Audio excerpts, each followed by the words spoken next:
Capitalism has a number of undeniable advantages over other economic systems. However, it is not devoid of serious flaws. One of them is the disregard for ethical norms and social values for the sake of profit. Theories of corporate social responsibility state that companies' performance should be assessed according to three criteria: financial, social and environmental. But in practice, the social orientation of business is never a priority. If the interests of society contradict the interests of investors, then investors win. Most traditional companies give up trying to appear socially responsible as soon as they notice that these attempts are bad for financial performance. In unrestricted capitalism, the rich get richer and the poor get poorer. The strong rule the weak, not allowing them to even raise their heads. All the control mechanisms of the capitalist system, limiting its negative impact on the world's poorest people, have proved ineffective. State. Government authorities, of course, make a significant contribution to control over business. The legislation of many democratic countries provides for measures to protect the environment, fight crime, protect consumer rights, and also address many social problems. However, even in developed countries, there is fraud and shameless exploitation. Of course, these cases are in no way comparable to what is happening in developing countries. The scale of the problems facing the authorities of developing countries is colossal. For example, Bangladesh would overtake the United States in population density even if the entire population of the planet moved to America.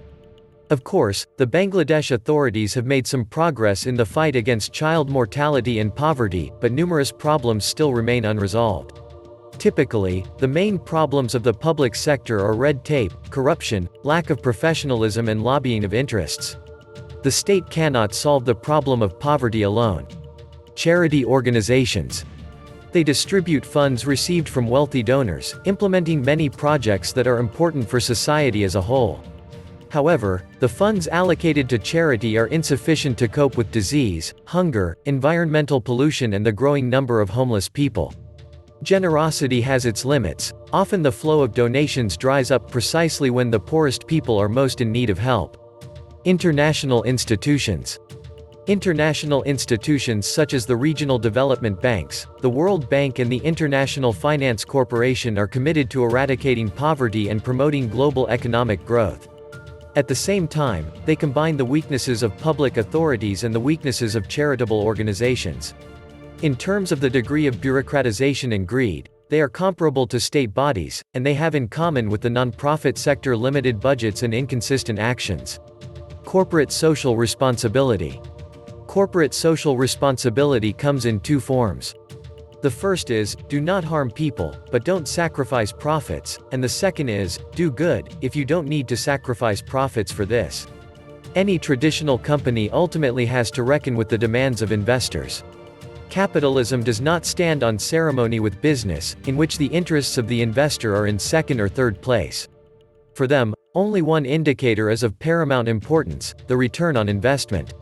Social business. A social enterprise is not a government agency, a charitable foundation, or an international institution.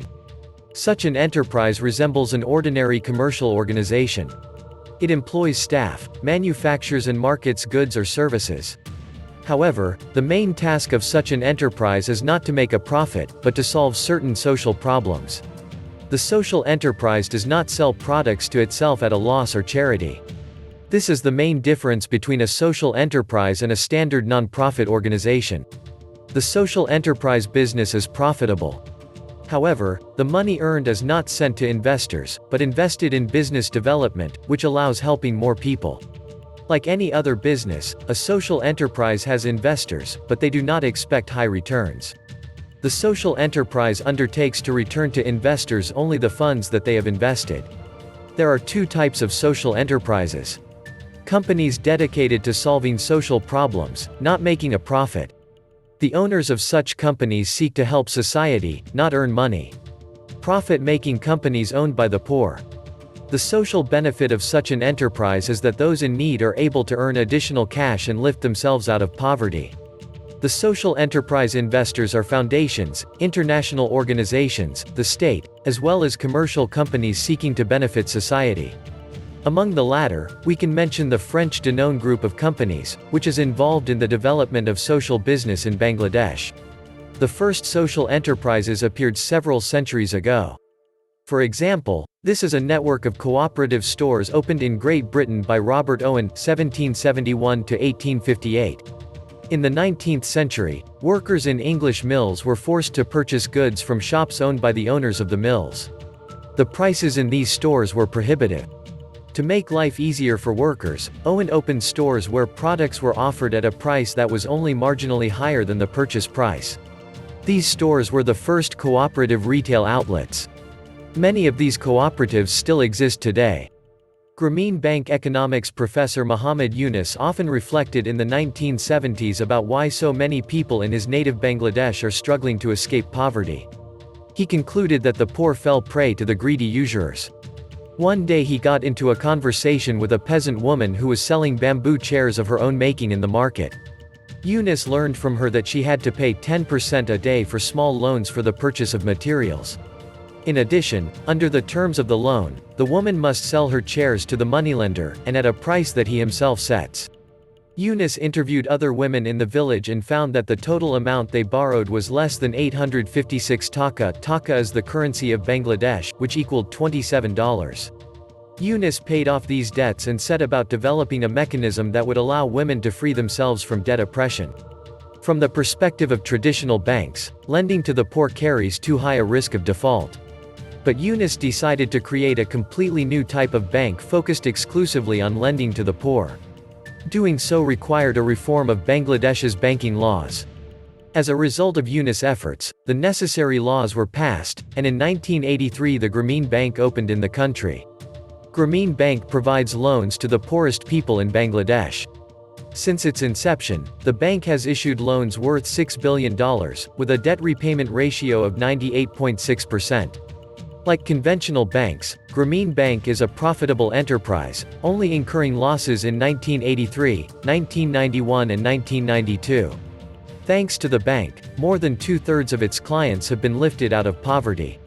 In addition, it is Grameen Bank that owes its appearance to a whole group of organizations, Grameen Trust. This institution assists in the creation of microcredit organizations around the world. Grameen Check. The organization supports weaving in Bangladesh by helping weavers design and market products. Grameen Fund. The fund provides venture capital for the creation of businesses operating on the Grameen Bank model. Grameen Fisheries and Livestock. The organization supports fish farming and livestock raising as a source of income for women farmers. Grameen Shikha. The organization pays school grants for the children of the poor. Without this scholarship, parents would have to send their children to work or beg. Grameen Telecom.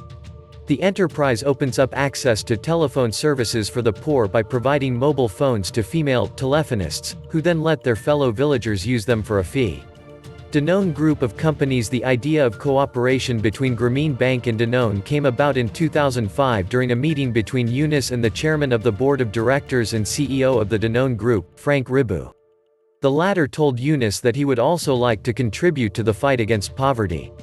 Yunus proposed setting up a joint venture to produce inexpensive fortified yogurt to help solve the baby food problem in Bangladesh. The managers agreed that the company, operating as a social enterprise, will invest the proceeds in the expansion of production, and investors will not receive dividends. A few weeks after the meeting between Yunus and Ribu, a Danone team arrived in Bangladesh to study the situation, think through production, supply chain, product design, distribution network and pricing policy. Yogurt was a popular delicacy among Bangladeshis and was sold in clay pots, but the poor couldn't afford it. Danone faced new challenges in Bangladesh. When entering the regional market, she usually built one large plant. Yunus, on the other hand, convinced the French that the stake should be placed on small factories that buy milk from local farmers, many of whom bought cows with loans from Grameen Bank. Working at the micro level has become a completely new experience for the production department of an international corporation. Subsequently, its specialists admitted, not without surprise, that a small plant can work no less efficiently than a large one. Storage of finished products became another problem. Typically, Danone yogurts are stored in the refrigerator from the production floor to the store counter. However, most of the villagers in Bangladesh who could buy yogurt did not have electricity. This meant that Danone's finished products had to be sold very quickly, within 48 hours of production. Danone created a retail chain with the help of Grameen Bank clients. The joint venture conducted market research to identify the most popular fruit flavor among Bangladeshis and to select the logo for the new company. As a result, the red and green Grameen emblem in the form of a house, the word Danone from blue letters and the image of a lion were chosen as the symbol of the company. Today the company is busy improving its yogurt packaging technology and plans to replace small plastic cups with environmentally friendly or even edible containers. Can poverty be overcome? Eradicating poverty has proven to be a feasible task. More often than not, people find themselves in poverty not because of personal vices or unwillingness to work. They are driven into poverty by laws passed in the interests of the rich. Since the poorest people in Bangladesh did not have access to bank loans, they were held hostage by the moneylenders. Under capitalism, businessmen have no incentive to work with the poor, but there are many opportunities to exploit them. Prejudice, such as the belief that the poor do not pay off debt, often deter business people from unconventional working methods. As the experience of Grameen Bank and Grameen Danone has shown, the principles of a commercial enterprise can be successfully used to solve socially significant problems. The development of information technologies can become a powerful impetus to the development of democracy and the eradication of poverty in certain regions.